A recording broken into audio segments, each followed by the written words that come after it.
নমস্কার বন্ধুরা, আমি অর্চনা। আজ আপনাদের জন্য নিয়ে এসেছি একেবারে ভিন্নধর্মী একটা ডেজার্ট।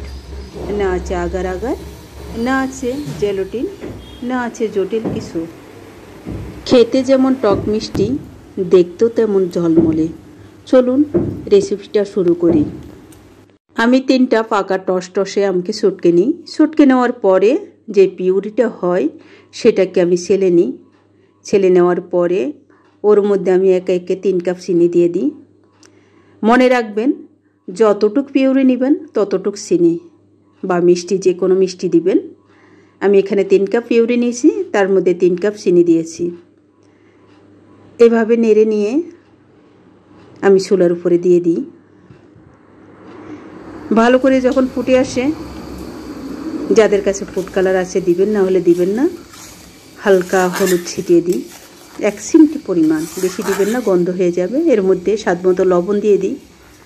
স্বাদমতো লবণ দেওয়ার পরে যখন ভালোভাবে ফুটে আসে, অবশ্যই ভিনেগার দিবেন। ভিনেগার যদি না দেন তাহলে যে একটা টেস্ট বা স্বাদ, জেলির স্বাদ, ওটা আসবে না। আমি এখানে 1/2 কাপ পরিমাণ ভিনেগার দিয়ে দিলাম। ভিনেগার দেওয়ার পরে ভালো করে ফুটিয়ে নিচ্ছি। যতক্ষণ না আঠালো ভাব চলে আসে ততক্ষণ পর্যন্ত আমি ভালোভাবে ফুটিয়ে নেব। প্রতিনিয়ত যতক্ষণ না পর্যন্ত জেলিটা হবে ততক্ষণ পর্যন্ত নাড়তে থাকবেন, ভালো করে নেড়ে নেবেন।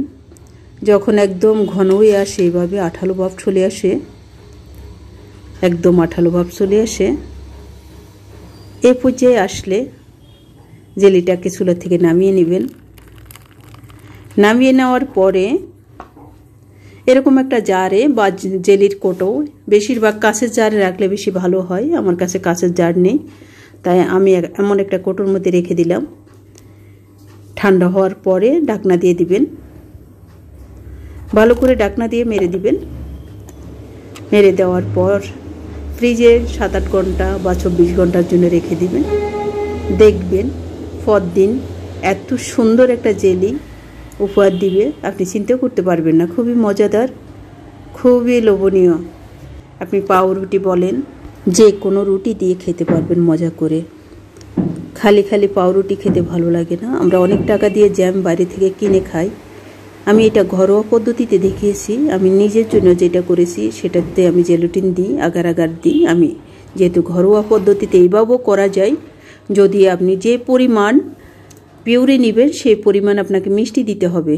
আর যখন আগার আগার বা জেলাটিন দিয়ে করে খাবেন তখন মিষ্টির পরিমাণটা একটু কম দিলে হয়, কারণ আগার আগার জেলাটিনে অটোমেটিক জেলি তৈরি করে ফেলে।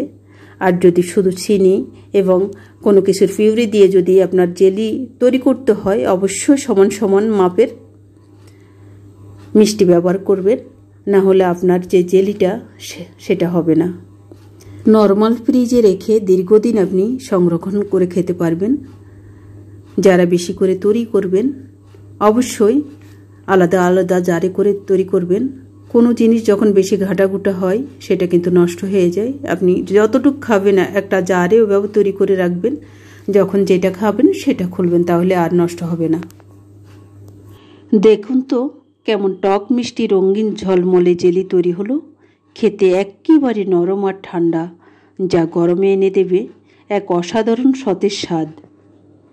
শিশু হোক বা বড়, সবাই মুগ্ধ হয়ে যাবে এই সহজ ম্যাঙ্গো জেলি খেয়ে। তাই আপনারা ঘরে বানিয়ে দেখুন, আর কেমন লাগলো জানাতে ভুলবেন না।